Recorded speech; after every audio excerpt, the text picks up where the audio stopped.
Minuli teden smo poročali o izletu naše vlade v Moskvi, ta teden pa lahko ponosno naznanimo, da jim je z Rusi uspelo doseči pomemben dogovor glede našega največjega trgovca. Hitro je bilo konec iluzij, da bo Mercator po propadu hrvaškega Agrokorja še kdaj slovenski. Zdaj pa se na političnem parketu že začenja bitka za interpretacijo. Kdo je odgovoren, da Mercator dokončno odhaja v ruske roke? Mercator, najboljši sosed.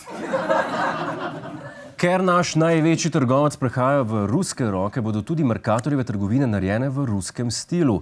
Polovica trgovine bo še zmer špecerija, druga polovica vodka. Kar bo močno olajšalo nakupovanje. Kaj že rabim? Kruh, vodka, salama, vodka, sir. A sem še kaj pozabil? Še eno vodko, daj.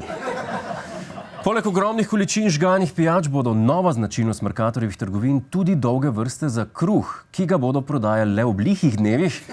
Vrsto pa boš lahko preskočil, če podkupiš varnostnika. Seveda z vodko. Največja novost pa bodo prelepe ruske prodajalke, ki bodo hkrati zaposlene in artikel. Za dokončno rusifikacijo Mercatorjevih trgovin je seveda potrebno slovensko soglasje. Tukaj pa je naša vlada naletela na problem v obliki Zdravka Počivalška. Ker je gospodarskega ministra Počivalška, sicer velikega zagovornika vrnitve Mercatorja v slovenske roke, skrbela usoda naših dobaviteljev na Mercatorjevih policah. Skrbi ministra Počivalska so na srečo popolnoma odveč. Rusi so namreč zagotovili, da bodo Mercatorjeve trgovine še vedno prodajale izdelke slovenskih dobaviteljev, sam prilagoditi se bojo morali ruskim navadam. Ja, tako bo podjetje Delamaris še vedno dobavljalo konzerve, ampak v njih ne bo sardin, ampak kaviar. Tudi od nekdaj priljubljena kekec pašteta se bo prodajala še naprej, ampak pod imenom Stalin pašteta. Prav tako bo na prodajnih policah še vedno mogoče najti alpsko mleko, ampak bo v njem, ja, točno tako, vodka. Ste ugotovili? Če si želite narediti zalogo slovenskih izdelkov, kot ste jih do zdaj poznali, morate pohiteti, čas se nam namreč hitro odšteva.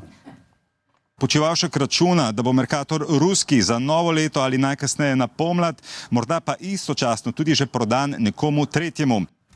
Ja, Mercator bodo Rusi prevzeli za novo leto, ni pa znano, so s tem mislili naše ali pravoslavno. Seveda pa obstaja možnost, da bodo ruski lastniki najboljšega soseda hitro prodali naprej. Najverjetneje Kitajcem, s čimer bodo Mercatorjeve trgovine popolnoma spremenile svoj koncept poslovanja. Saj ne bo več mogoč kupiti izdelkov dražjih od €1. Hej, to je naš YouTube kanal, klikni na ta gumb in se naroči, da boš na tekočem. Polajkaj pa nas tudi na Facebooku in na Twitterju, pa na ulici, pa na kakšnem javnem WC-ju.